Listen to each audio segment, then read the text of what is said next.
Bismillahirrahmanirrahim. Assalamualaikum warahmatullahi wabarakatuh. Selamat sore, salam sejahtera untuk kita semuanya. Kepada yang saya hormati Mas Didun, penyiar Radio Mardika FM, dan para pendengar setia Radio Mardika FM dimanapun berada. Saya Mukhlis, juru bicara gugus tugas percepatan penanganan COVID-19 Kota Blitar. Mohon izin pada kesempatan siang sore hari ini menyampaikan laporan harian perkembangan COVID-19 hari Sabtu tanggal 30 Mei tahun 2020 yang ada di Kota Blitar sampai dengan pukul 14.00 WIB, yaitu sebagai berikut. 1. Jumlah kumulatif orang dalam risiko atau ODR adalah 2.023 orang, artinya bertambah 7 orang. 2. Jumlah kumulatif orang tanpa gejala atau OTG adalah 52 orang atau tetap. 3. Jumlah kumulatif OTG dalam proses pemantauan adalah 19 orang atau tetap. 4. Jumlah kumulatif OTG yang selesai dipantau 14 hari adalah 33 orang atau tetap. 5. Jumlah kumulatif orang dalam pemantauan atau ODP adalah 206 orang atau tetap. 6. Jumlah kumulatif ODP yang selesai dipantau 14 hari adalah 200 orang atau tetap. 7. Jumlah kumulatif ODP dalam proses pemantauan adalah 4 orang atau tetap. 8. Jumlah kumulatif ODP meninggal adalah 2 orang atau tetap. 9.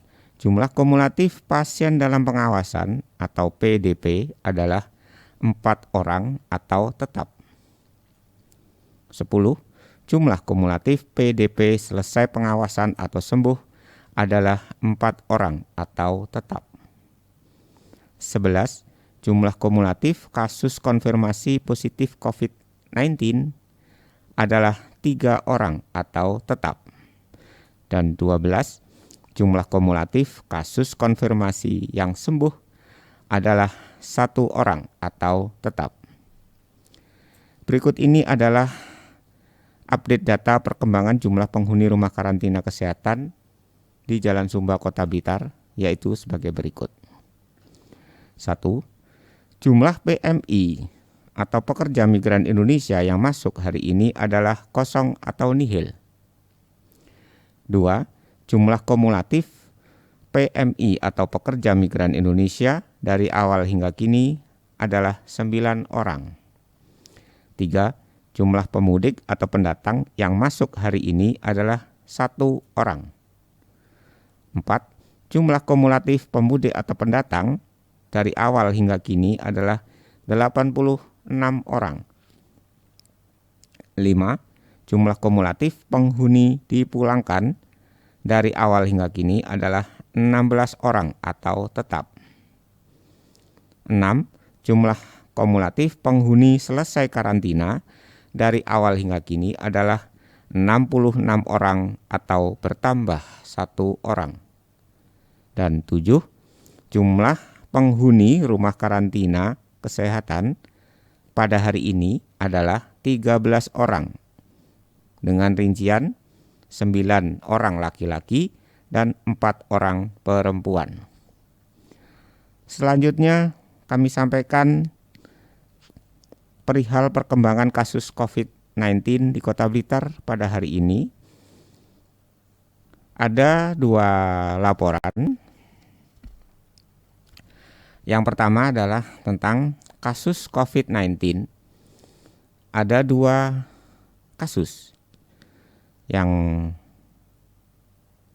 kasus pertama adalah 1 kasus konfirmasi Kelurahan Tanjung Sari, Kota Blitar. Saat ini masih menjalani isolasi di Rumah Sakit Rujukan Kota Blitar dan menunggu hasil swab tenggorokannya yang masih belum selesai diperiksa dan belum dikirim ke Kota Blitar, yaitu follow up yang ketiga. Kedua, 1 kasus konfirmasi dari Kelurahan Kauman, Kota Blitar.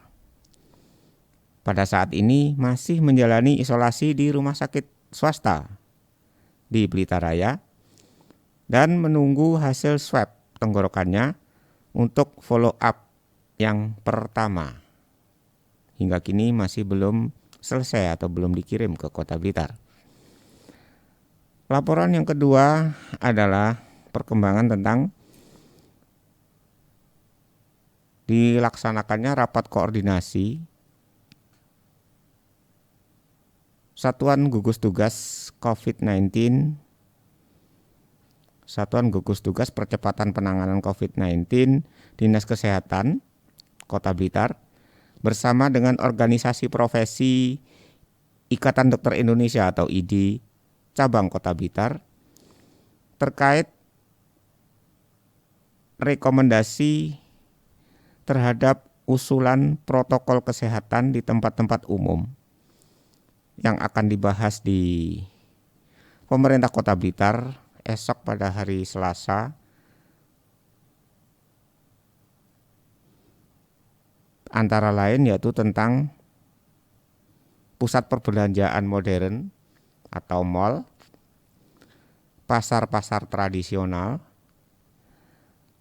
perkantoran-perkantoran, perbankan, tempat-tempat wisata, tempat-tempat ibadah, dan tempat-tempat pendidikan, baik itu pendidikan umum, pendidikan formal, maupun pendidikan agama atau pondok pesantren.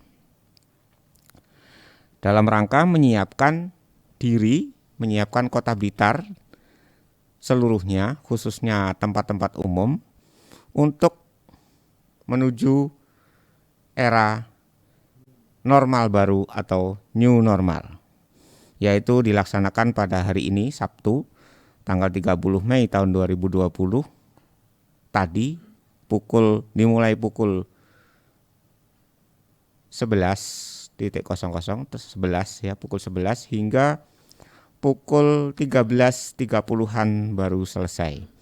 Dan pada saat ini tim dari Dinas Kesehatan sedang merangkum dan menyusun laporan hasil pertemuan koordinasi bersama para ahli atau narasumber dari Ikatan Dokter Indonesia cabang Kota Blitar tadi yang dipimpin oleh Ketua IDI cabang Kota Blitar Bapak Dr. Haji Mafrur Rohim Hashim MARS serta Sekretaris IDI cabang Kota Blitar Ibu Dr. Herlin bersama para dokter spesialis antara lain dokter spesialis jantung dan pembuluh darah, dokter drastis spesialis jantung dan pembuluh darah, kemudian dokter Haji Sigit Aprianto spesialis paru, kemudian dokter Mia Melinda spesialis penyakit dalam, dokter Fitri spesialis radiologi, kemudian ada lagi dokter Triana kepala puskesmas Sanan Wetan, ada lagi dokter Dharma Setiawan dari Dinas Kesehatan kepala rumah karantina Kota Blitar, serta dokter Bapak Didik Jumianto SKM sebagai kepala bidang P2P dan saya sendiri serta teman-teman yang lain, kepala seksi penyehatan lingkungan, kepala seksi imunisasi, surveillance, epidemiologi, serta kepala seksi pelayanan dan sumber daya kesehatan dan staf dari Dinas Kesehatan. Dan insya Allah rangkuman hasil rapat koordinasi itu sebagai laporan kepada gugus tugas percepatan penanganan COVID-19 Kota Blitar dan para pihak yang diikut sertakan dalam rapat koordinasi pada hari Selasa esok untuk membuat pedoman pelaksanaan protokol kesehatan di tempat-tempat umum dalam masa normal baru, tatanan kehidupan sosial dan ekonomi, sehingga bisa kondusif dan hasil yang dicapai seimbang antara pencegahan dan penanggulangan COVID-19 di Kota Blitar bisa berhasil, serta ekonomi, sosial, politik, pertahanan keamanan, budaya dan agama, serta pendidikan di Kota Blitar juga berjalan dengan baik dan kondusif. Demikian, Mas Didun. Ya, yang penting produktif, tetap produktif, tapi aman dari COVID-19 ya Pak. Benar sekali. Dr. Muklis. Iya. Jadi masih dirumuskan ini Pak. Masih dirumuskan. Masih dirumuskan ya. Jadi memang karena memang prasarana dan prasarananya harus disiapkan juga ya Pak. Dr. Termasuk Muklis. konsep manajemennya, pengelolaannya. Iya, karena setiap bidang pasti beda-beda. Setiap tempat-tempat umum. Tempat-tempat umum beda. Karena di pasar juga harus beda. Pasar itu ada secara golongan besar. Nggih. Ada pasar tradisional sayur. Nggih.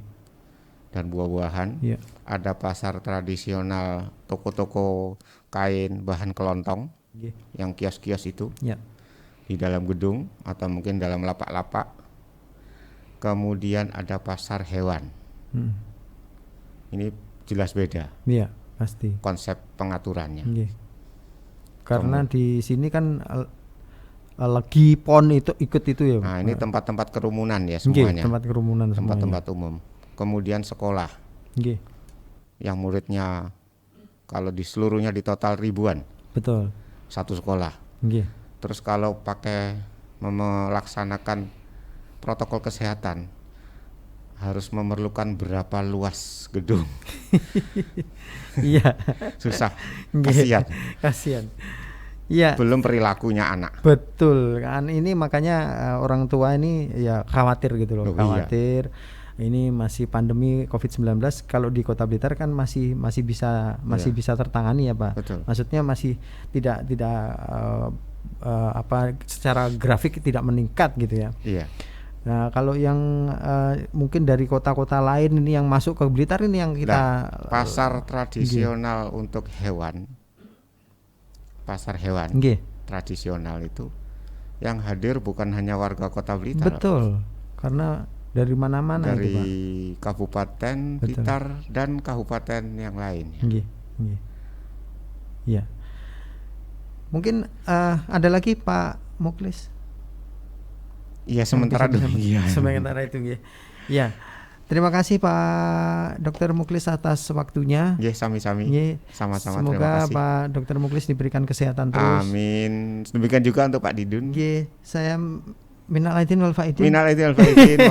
Mohon maaf lahir dan batin. Sampai lupa. Taqabbalallahu minna wa minkum. Taqabbal ya karim. Amin ya rabbal alamin. Sekali lagi terima kasih Pak Muklis atas waktunya, dan setelah ini kita juga akan bergabung dengan Geraha BNPB yang ada di Jakarta. Siap. Sekali lagi terima kasih dan wassalamualaikum warahmatullahi wabarakatuh. Waalaikumsalam warahmatullahi wabarakatuh.